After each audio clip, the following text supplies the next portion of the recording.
There is no culture without language, and there is no language without culture. The roots of preservation of Sanskrit also come from the deep fundamental cultural beliefs of the society. As the language of the scholars, as the language of the seers, the language of the yogis. So some languages which are fundamentally meditative in the nature. We are not asana teachers, we are yoga teachers. Unfortunately, asanas have been misbranded in the West as yoga. Yoga, yujir yogi in Sanskrit we see. Yuja samadho, yuja samyamane, yogas chitta vritti nirodha. All of these are the definitions of yoga. Hello, thank you so much for being here and for allowing us this time with you to talk a little bit about Sanskrit. Can you please introduce yourself first and tell us just a little bit about you? Yes. My name is Dr. Bhagyashree Joshi and I'm a Vedic scholar. It has been around last 27 years, starting from the age of 3. I have been exposed to the wisdom of the scriptures in the traditional Guru Shishya Parampara or oral tradition in the lineage. Also from the family, I hold roots for last 3 generations who have been in the practice of Sanskrit Vedic chanting and the study of scriptures. Thank you so much. It's an honor to have you here.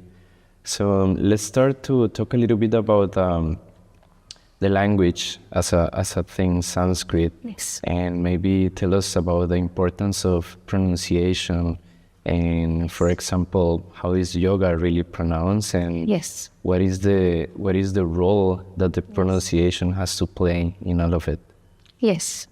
So we see as the asanas are for the body, and you practice sequence and vinyasa and ashtanga asanas, the Sanskrit and mantras are with the mouth, that you're doing the same yoga.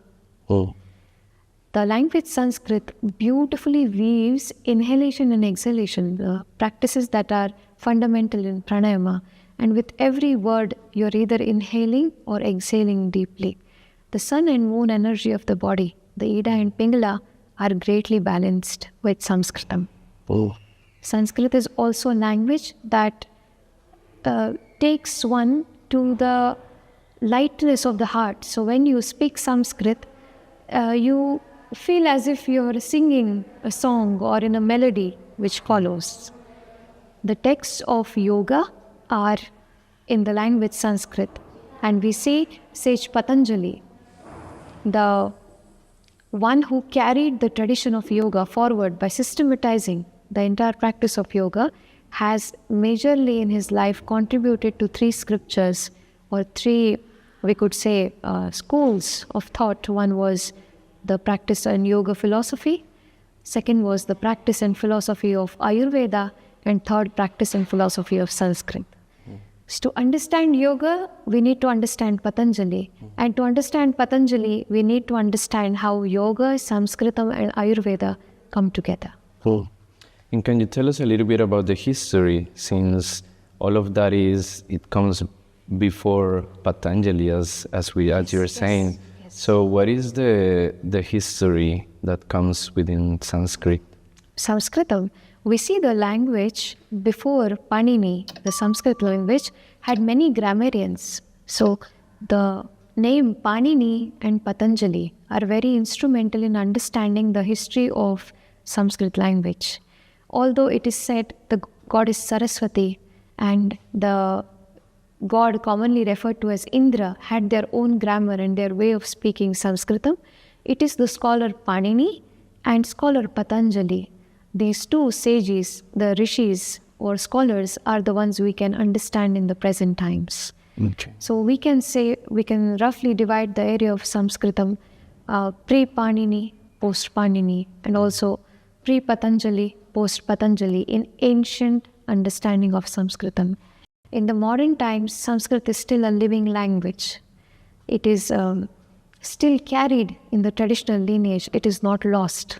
Like India is the living civilization. Many other civilizations that we know, like Mesopotamia or the Egyptian civilization around the Nile, they could not survive time. But along the Indus River, the Hindu civilization, now also translated as Hindu, is still a living civilization. And we say Sanskrit is a Sanatana. There is no origin and there is no end. It's a Sanatana language. So it has been flowing like Ma Ganga has been eternally flowing. She has changed her channels now, but we feel there is again a surge and she's going to rise again. So Sanskrit is the mother language, as we call. Why do you think it has prevailed so well here in India? As you were saying, the example of these other ancient cultures that their languages and even their practices were lost at some point. Why do you think here in India that was able to be still here and provide for so long? I feel the support of culture that the language had, because these two are entwined. There is no culture without language and there is no language without culture. So the roots of preservation of Sanskrit also come from the deep fundamental cultural beliefs of the society. Although India has other classical languages like Tamil apart from Sanskrit, Sanskrit still chooses, it has still chosen to be alive in as the language of the scholars, as the language of the seers, the language of the yogis. So some languages which are fundamentally meditative in the nature were liked by the people whose family culture and roots were, or they embraced a softer way of living. So dialects emerged. Apart from Sanskrit, many other languages, more than 28 dialects and languages spoken in India. But Sanskrit was preserved by the families as a way of meditation through mantras from generation to generation. So culture played a very, very important role. And from last 1,000 years, almost we see, India went through the Bharat, as we call it. We no more now refer to it as India. We started calling the nation as Bharat. It went through invasions. It also went to becoming the colony. Despite all these changes where the common people had lost their food, their native clothing, today we are conversing in English. So even after everything has changed, the cultural beliefs were something nobody could change. And the cultural beliefs helped in revival of what was not continued for about 800 years or so. That's amazing. And about this nature of the language and this culture of mantra and everything that you were saying, tell us a little bit about this vibrational nature of the language as it is. What we've heard that it is even like the perfect language or a sacred language because of this nature of having the frequency and vibrational of it.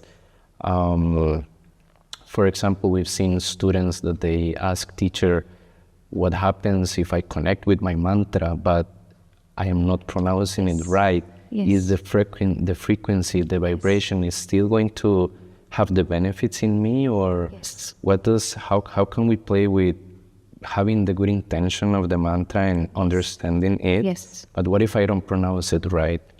Does that have to? Yes. So when we look at the scientific aspects of the language, we see that it is based on coding. So there are certain endings where the Brahmari, like ma. So even when you say om, the vibration of ma continues. So with every word in Sanskritam, you're aligning yourself with the sound vibration. The word and the sound both come together in Sanskrit. At times, we need vak shuddhi, the purity of speech, before we chant the mantras. So we say that as much as it is important to chant a mantra in Sanskrit, it is very important to be in practice of silence and be in practice of truth. If a person is not in the practice of silence and the practice of truth, no matter what the mantra is received, it will not be activated. So to tune to the frequencies through mantras, 3 factors are important. One is the practice of truth. In the practices of yoga, we see yama and niyamas. Satya is one of them. Yes. So practice of truth, then practice of silence. At least few hours in a day where we are not conversing. And then comes the chanting part of it, or the correct pronunciation. For having the correct pronunciation, traditionally, when we look at the ancient history of language, the lightness of the tongue was very, very important. So you can't have a heavy tongue if you have to chant mantras. There were several oils, like our gurus have told us, where they would use the oil on the tongue to cleanse it. And like we have the tongue cleaners, frequent use of those. We also have the ujjayi breathing in pranayama and the simhasana, where your tongue sticks out in the posture of asanas. These 4 were used to lighten the tongue. Okay. At times, also playing musical instruments helped in increasing the lightness of the pronunciation by strengthening the muscles around the mouth, the palate, and the tongue. Okay. In Sanskrit, we say the sound is produced wherever the tip of the tongue touches. So if the part of the tongue is from the throat, we say kha. And if it is the tongue touches the teeth, we say it's ta or da. So we have dental sounds, we have labial sounds. Wherever the tongue reaches, we see the sound is produced. Like in the process of sound production generally, we see that one stationary object and one active object, if they come and meet each other, a sound is There will produced. be sound. If the 2 objects separate, there is a sound. Yes, and 2 active objects meet together also, like a clap, there is a sound.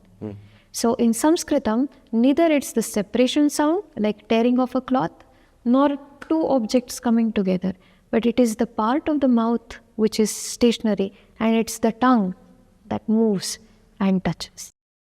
And wherever the tongue moves and touches, having the knowledge of the use of the correct touch or the nasal sound and the parts of the mouth cavity, they enhance the production of sound from the human body. So what can you say about us, for example, that we have another language and we come here and we try to Yes. Be immersed in the culture Yes. and try to, again, not only connect, but also to have the proper respect towards it. Yes. So all of these seems very scientifically and very technically. So what are some tips that you can tell for people that want to start With trying to And some. mantra chanting or just like the training of these tools? Aspects of speech pronunciation. Right. I'm happy that we have people who are interested also from different cultures coming to the study of Sanskrit. It will help in keeping the language alive. If there are many practitioners, there is less chance of decline of that practice. Like if there are many yoga practitioners, somebody will correct the other. And they correcting each other will ensure the practice is pure.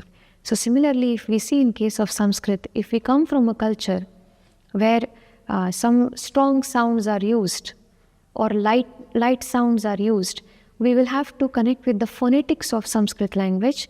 We will have to have a Sanskrit teacher who teaches us to pronounce the swara and vyanjana, the alphabets of Sanskrit, the vowels of Sanskrit.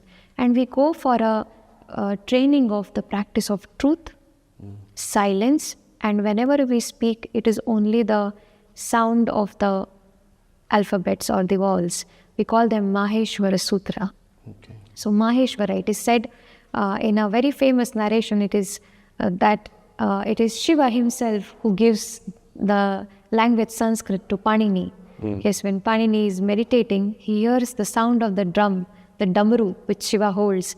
And when the damaru is played, the sounds and the vowels of Sanskrit are caught by Panini. And at that time, Panini is not a very bright student. So he has another colleague known as Katyayana. And out of the 2, the guru always favors the other. Panini is said to be a slow learner. He's not understanding Sanskrit at all. So he comes to the Himalayas around this part, Haridwar and Rishikesh. And it is said in the northern part of India, he goes and he starts meditating because he feels less. He is not able to pronounce, he is not able to chant. And he sits and meditates, and near the rock where he's sitting near the Ganga meditating, there are few other rishis who are in tapas for many, many years. And Shiva comes to bless them. to grant their wish. And in that moment, Panini, who's sitting behind, doesn't open his eyes, but he listens to the sound of the Damru. And merely by the sound of the Damru, the knowledge of Sanskrit appears in him. He runs back to the teacher and he writes the entire Ashtadhyayi in the chapters. So Panini as a sage was somebody who was not at all in the awareness of the language. In fact, he was said to be a very slow learner. It was not possible for him to ever learn Sanskrit at all. And Katyayana, his friend and peer, was very bright. So when Panini comes back to the spiritual master, the guru, and starts chanting loudly, the teacher knows that deity has blessed him with the knowledge. So he writes an entire Ashtadhyayi, and his peer, he doesn't know where did Panini go to learn this language. He writes a Vartika, that is some more notes. He appreciates what Panini has done. So all of us have Panini within us. Nice. That's beautiful. We should never forget this. Yeah. Everybody started with not knowing. Then what mattered? The faith, the intensity of practice. And the correct teacher that we choose. So with the correct teacher, with faith in our Ishta Devata, we say Shiva. You can meditate on Shiva. In Yoga Sutras also, there is the mention where we see in Patanjali's Yoga Sutra, he says Tasya Vachaka Pranava, where he mentions the chant of Om as the mantra which the yoga practitioner must use. Only one mantra is mentioned, Tasya Vachakaha Pranavaha.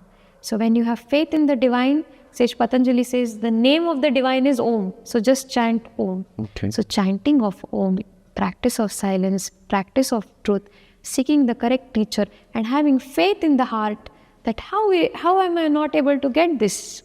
Until I get this, I will give up everything.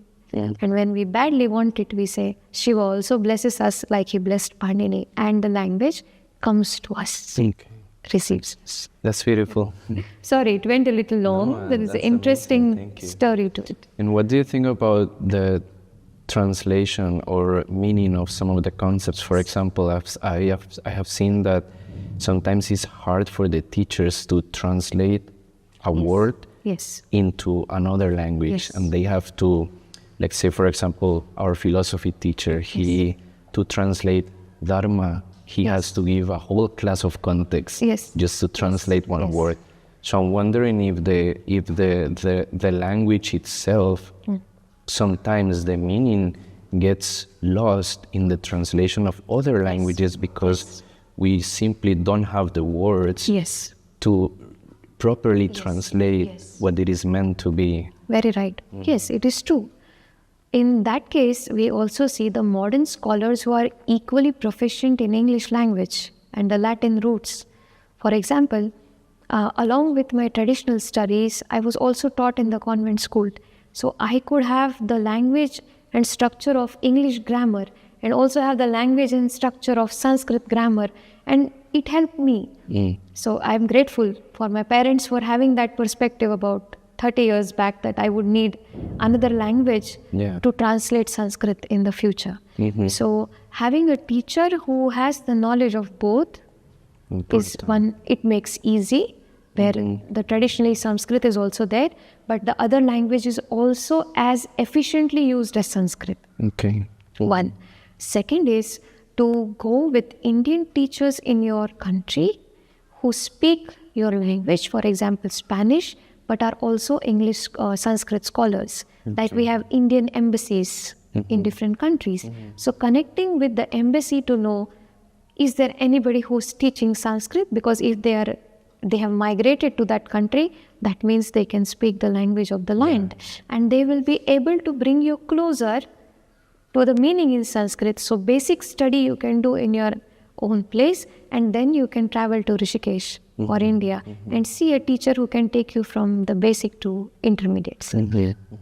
Yeah, because even reading, for example, if I just take a book and read the commentary of, for, let's say, the Yoga Sutras, there are hundreds of commentaries and they all will say a lot of different things because their way in which they're trying to explain these very difficult sutras, for example, is going to be different, and they're going to different contexts, different things.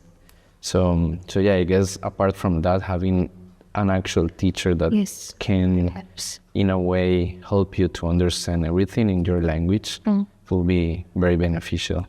I thought of this, and it is about 4 years back. I started my online open learning channel of Sanskrit Sadhana Mandir Rishikesh. And there I started uploading the Yoga Sutras along with the ease in English, and it's open to all. People can study. So what you may get lost in a text at times, you will be able to find it in less words. So in less words, context is very important. 3 things we need in translation. Teacher must not be too technical in Sanskrit also. Then the meaning and the gist of that verse is lost, and our mind focuses on Sanskrit instead of the intention of the words. This is first. The second thing, the teacher we study from must not use many words while explaining. So learning must also be an experience like meditation. When you listen to your guru, even if it's in English, the same Yoga Sutras, you must be able to feel that you're going through the sutra and there is no teacher in front of you. You're directly connected with the sutra. And the third is to ask for the correct translation also, because we have different paths of yoga, like Bhakti Yoga, which are a dualist perspective in philosophy. So somebody who comes from a non-dual perspective like myself, the Advaita Vedanta tradition, has a more unified view of Yoga Sutras. And somebody who would come from Advaita or dualist tradition would try to focus more on the Sankhya in Purusha and Prakriti and other elements. So we need a teacher for the philosophy also who knows all the philosophy. Yeah. Why? Maybe because the teacher can connect different pieces and help you arrive there. Again, I say having the right teacher saves a lot of time and a lot of effort. And what do you think about as a yoga practitioner? Again, if you are in the path of Bhakti Yoga, if you are in the path of only meditation, or if you're starting with asana, in whatever level, whatever step that you're in your journey, do you recommend that at least a little bit of knowledge in Sanskrit, at least a little bit of efforts on trying to understand the Sanskrit is necessary? For example, for us that we are taking all of this to the West, it is necessary for us as now teachers to go into the West and extend all of this, right? Yes. It is very important because you hold the responsibility of preserving yoga in its true form. When you talk a little bit of Sanskrit or even you pronounce the mantras correctly, you will find the mind feels very, very calm. And your students will be interested in Sanskrit because of you. And if they ask you to teach the basics, you will continue to learn. So it's always our students who help us continue to study. Yes. It's not us teaching them, but they are helping us all the time to continue our own learning, to be a learner always. So definitely the basic understanding of Sanskrit, the parts of the mantra on the same YouTube Open Learning. I also have 2 sessions on mantra chanting, which discusses parts of mantra. So you can make those available, or you can study those and you can translate in the language from English, which will be helpful for them to understand. And through mantras, through discussing one Yoga Sutra every day before you start your asana class, it's a great way for you to contemplate. It's not that we have to study the Yoga Sutras and now go to the next philosophy. No. We have to be in touch of what we have studied. When we go through it 10 times, 15 times, 20 times, now it arises in our heart. We always say the knowledge arises in the heart, not in the mind. Yeah, and that is a good, actually very good advice for the, sometimes we get so involved in just one part of yoga, let's say just the asana. Yes. But if us as teachers, as you said, we take before the asana just to talk a little bit of one sutra, then we are trying to combine everything into our practice. Yes. Even yama niyamas. Even if we discuss one yama or one niyama before every class, the participants of the asana class are reminded that yoga is the term for the 8 limbs together. So we are not asana teachers, we are yoga teachers. Unfortunately, asanas have been misbranded in the West as yoga. Yoga, yujir yoge in Sanskrit we see. Yuja samadho, yuja samyamane, yogas chitta vritti nirodha. All of these are the definitions of yoga, and they point to the fact that yoga is beyond the physical aspect. Neither asanas are the first part of the 8 limbs, nor asanas are the end of the practice of yoga. They are the entry point. You can enter through asanas, look back, there are yama niyamas, carry them with you. Now you have yama, niyama, asana. Now you take small steps forward. So simply discuss yama, niyama in the class. So people will become better. They will be reminded of the value system they need to carry with yoga. And I will take one more moment to share what I have observed is sometimes participants come to the mat in a very stressed state of body and mind. And it is not advised in yoga to come to the mat when the body and mind is stressed. Because if there is an injury, the chances of injuries become much higher, and yoga enhances the energy you are carrying in the moment. So mind becomes overactive after the practice of asanas. Therefore, preparation for asana is yama and niyama. It should not be neglected. A person who practices yama and niyama then comes to the mat for asanas can actually go inside the body while practicing postures. They can connect with their organs. So your awareness is not just my body is flushing, it's hot or it's sweating. No, you are able to meet that organ of the body inside when you're holding the hip opening posture or you're doing the back bending posture. You start communicating with your body. And that's why in yoga we have another perspective also, where asanas were the means of communication with the universe. Asanas which you had to hold as an animal, because everything was a forest. If a wild animal came in front of you, you had to be in sthiram sukham asanam. Human couldn't be here and the animal is here. Human had to come to the relaxed posture of that animal, and the animal felt, now I am safe. So they didn't even need language for communication. Asanas were a way where humans communicated with the entire universe. So we have to understand the bigger purpose of the practice, why it was invented. It helped us give a message to our in coexistence that you are safe around me, or I am not there to harm you. So as long as that animal was in front, you could take that creature's relaxed posture, and they would also come in that posture. Just like when we are sitting, you say, please sit with me.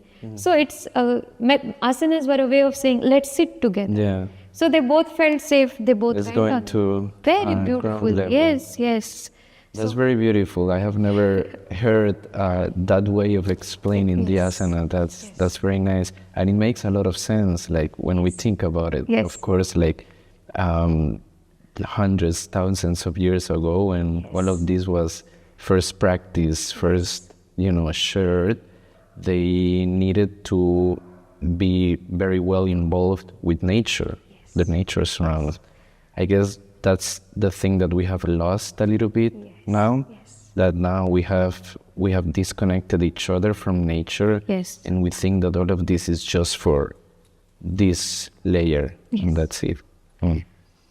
So taking this understanding of asanas, because everybody comes to Rishikesh for yoga teacher training, and after this certification of Yoga Alliance, they primarily start teaching and practicing asanas.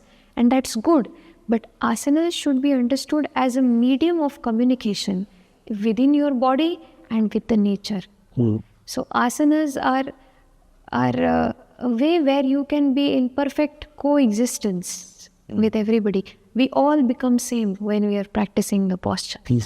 Also, another thing, when the teachers go into the class, they must know that in the postures, every student's body has surrendered. So traditionally when we are taught not even to view the body of the people. So you have to be in the practice of brahmacharya. You have to take them as children, practicing. So everybody should feel safe even when they are exposing their vulnerable posture, in their skin is being exposed. They must feel safe around us. And this sense of safety for everybody will come when the teacher is in the practice of yama niyama. So if we enter through asanas, go back, meditate on yama niyamas, carry them to the class. Let all the people who are practicing postures feel childlike in front of you, because their body is in a very vulnerable state. Yeah. They are free from the body because of you. You take them inside the body. So in teachers training course or translating, it's important to translate the perspective on yoga, not just the practice and teaching of yoga.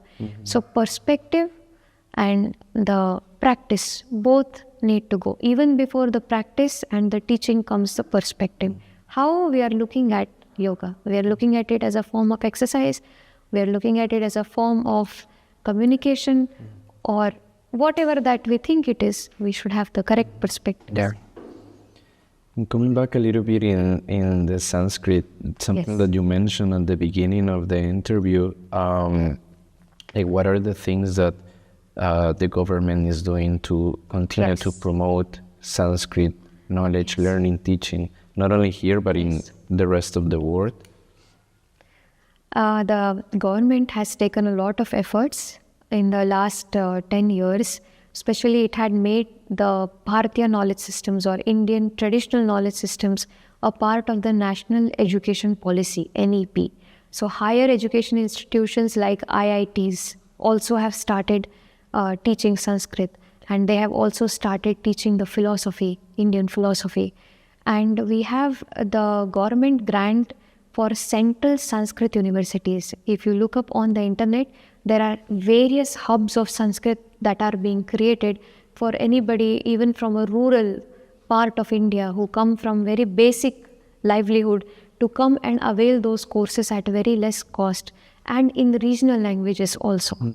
So the government has infused a lot of funding for creating central Sanskrit university. Central means directly controlled by the government. There are no middlemen, no people, and at a very less rates or the prices that they need just to pay the salary of the people working in the college.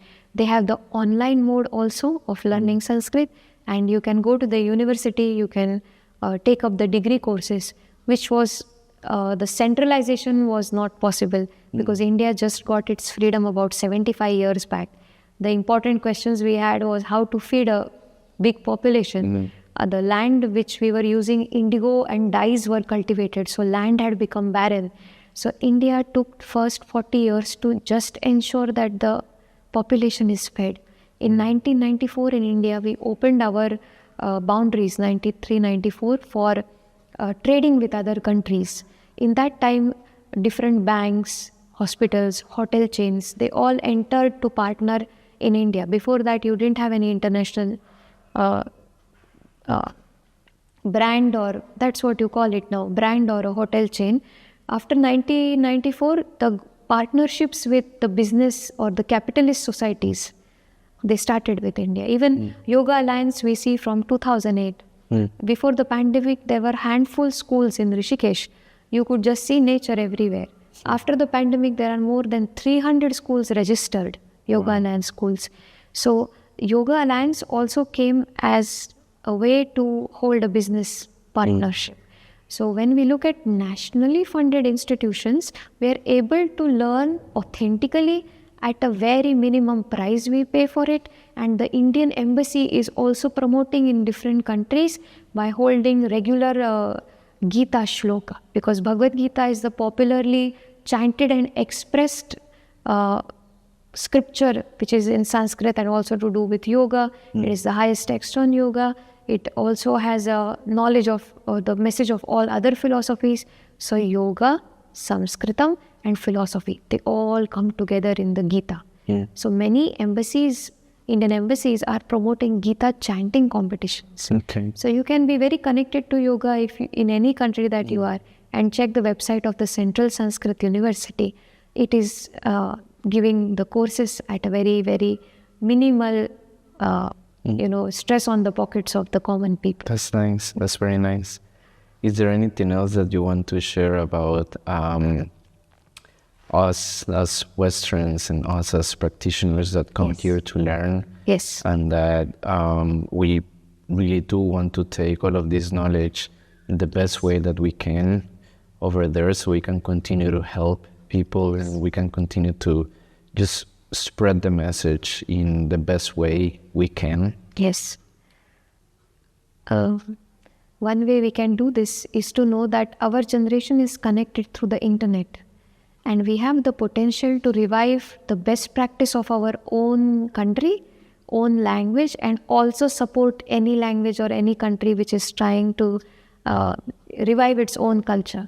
So I think our generation can be the generation which can take care of its own culture and also have an open heart to other languages and other culture. So the beauty of diversification in the world continues. The beauty, the unity in being diverse. We are all different, but we are all together and one, connected.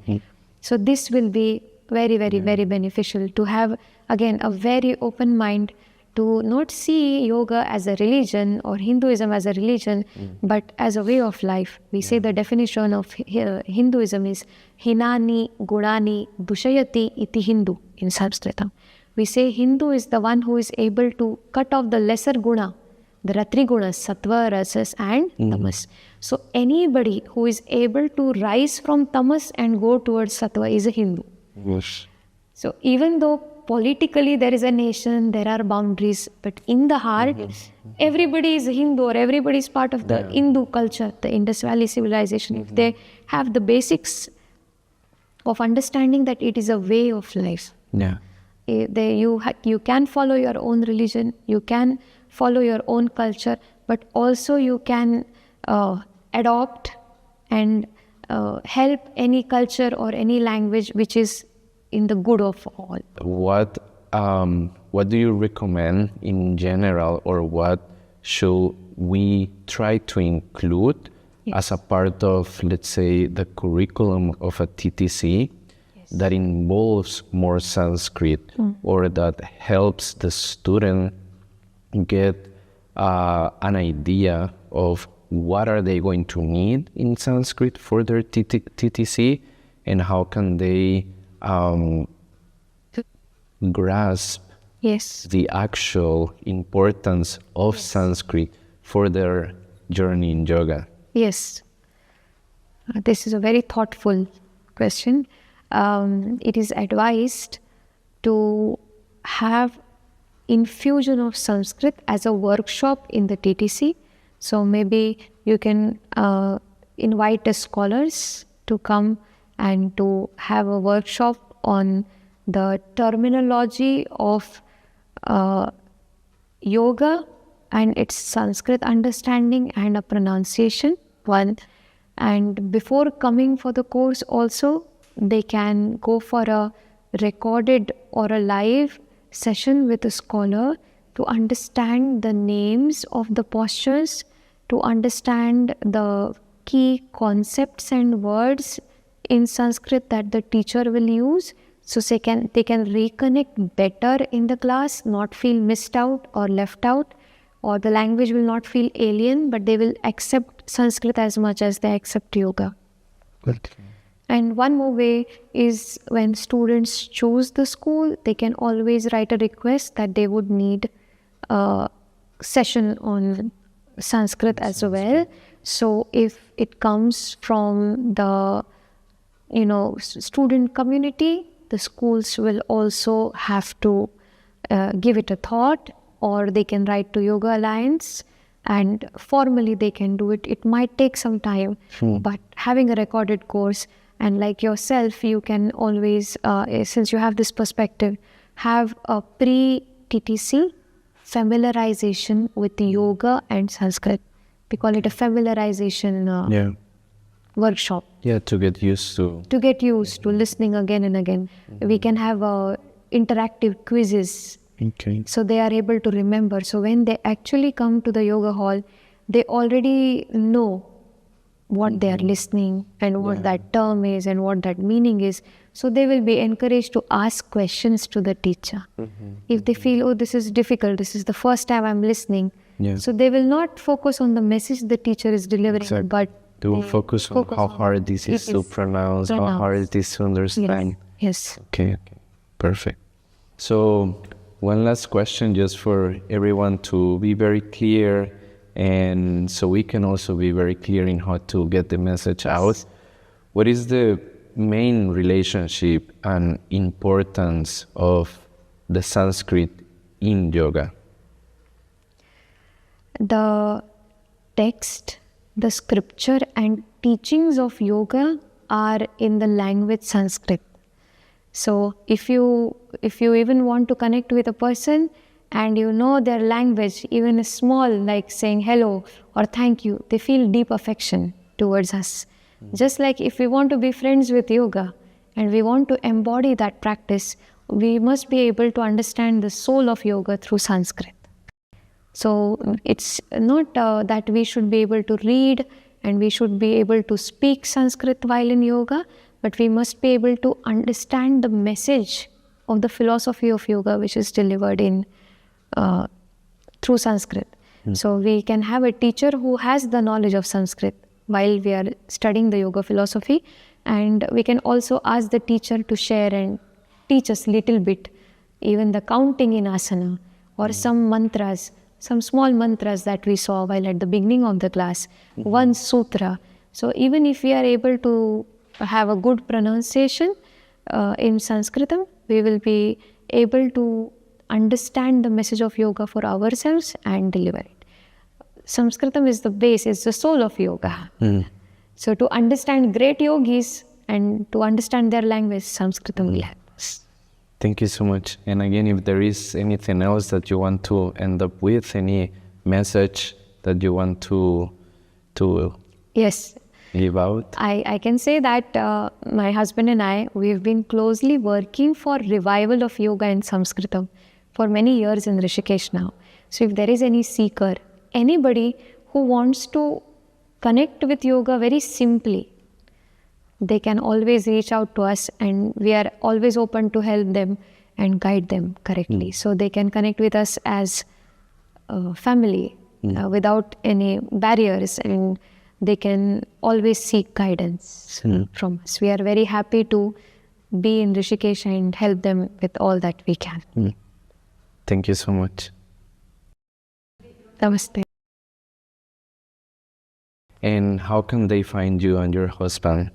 Yes, so we have our email, our telephone number, which will be displayed at the end of the session also if needed, or they can reach us on YouTube with Sanskrit Sadhana Mandiram. That's the name of the That's channel. the name.